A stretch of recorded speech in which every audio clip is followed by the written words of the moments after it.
এবার ভাষার বদল করতে হবে। এতদিন আমরা ভারতের সঙ্গে আলাপ করছি একটা ভয় মাখানো ভাষায়, সে ভাষার দিন শেষ। আর নতুন ভাষা হবে সমতার। দুইটা সার্বভৌম রাষ্ট্রের মধ্যে যেমন কথা হয় তেমন, দাদা না প্রতিবেশী না। দুই, হাসিনাকে ফেরত চাইতে হবে। হাসিনার বিরুদ্ধে মামলা হয়েছে, হাসিনার সাজা হয়েছে, দিল্লি তাকে আগলায় রাখতে পারবে না, এটা বলতে হবে। এটা রাজনৈতিক দাবি না, এটা আইনি বাধ্যবাধকতা। ভারত না দিলে আন্তর্জাতিক ফোরামে এই বিষয় তুলতে হবে। 3 নাম্বার, পানির বন্টন। তিস্তা চুক্তি 14 বছর ধরে ঝুলায় রাখছে, গঙ্গা চুক্তির মেয়াদ শেষ।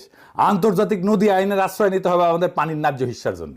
4 নাম্বার, সীমান্ত হত্যা। বিএসএফ এর হাতে বাংলাদেশি নাগরিক হত্যা বন্ধ করতে হবে। আর শ্রীলঙ্কা আলাউদ্দিন বলে কি দেখেন, বলে অনুপ্রবেশ হইলে সেটা নাকি আলাদা কথা। শুনুন, আপনারা যেটাকে বর্ডার কিলিং বলছেন সে সম্পর্কে যদি আপনারা বিস্তারিত জানেন তাহলে খুশি হব।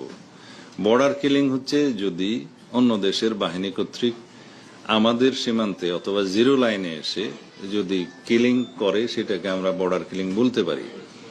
যদি আমাদের সীমানার অভ্যন্তরে এবং তাদের সীমানার অভ্যন্তরে কোন রকমের কোনো অপরাধে জড়িত থাকে কেউ, ইললিগ্যাল ট্রেসপাস করে যায় কেউ, সেটা তারা কিভাবে অ্যাড্রেস করবে সেটা তাদের দেশীয় আইনে করবে।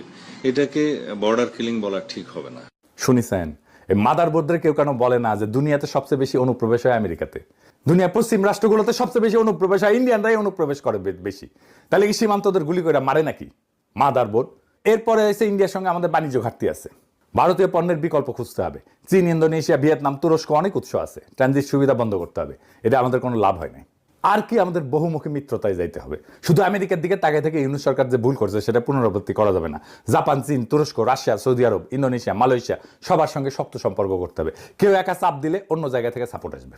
7 নাম্বার, পাকিস্তানের প্রশ্ন। এটা সবচেয়ে স্পর্শকাতর কিন্তু সবচেয়ে কৌশলগত। দিল্লি যতদিন বুঝবে বাংলাদেশ পাকিস্তান সম্পর্ক স্বাভাবিককরণ একটা রিয়েল অপশন, ততদিন দিল্লি বাংলাদেশের সঙ্গে দরাদরি করতে রাজি থাকবে। ভারতকে বুঝাই দিতে হবে যে বাংলাদেশ আর তাদের পকেট রাষ্ট্র না। কিন্তু এইগুলা কি পারবেন করতে? না মনে হয়। কারণ বিএনপি, জামাত, এনসিপি সবাই ইন্ডিয়ারে বাঘের মতো ডরায় তাদের সামরিক শক্তিকে। ওরা কল্পনা করতে পারে না যে ইন্ডিয়ার সামরিক শক্তিতেও হারানো সম্ভব। দুনিয়ার কোন শক্তি যদি মনে করে যে আক্রমণ করা একটা রিয়েল অপশন, তাহলে সে আক্রমণ বন্ধ করে রাখে না। বড় শক্তি সবসময় সামরিক শক্তির এই সক্ষমতাকে লিভারেজ হিসেবে কাজে লাগায়, এরই নিয়ম।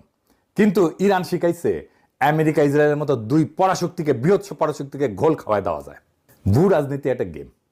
এই গেমে দুর্বলেরা হারে না, সবলেরাও জেতে না। যারা টাইমিং বোঝে তারা জেতে। বাংলাদেশের ভাগ্য ভালো যে এই মুহূর্তে আমরা একটা বিরল জানালা পাইছি। আমেরিকা চায়নার সঙ্গে ডিল করতেছে, ভারত পিছু হটতেছে, চায়না দক্ষিণ এশিয়ায় উপস্থিতি বাড়াইতেছে, জাপান, কোরিয়া, তুরস্ক সবাই বাংলাদেশের দিকে তাকায় আছে।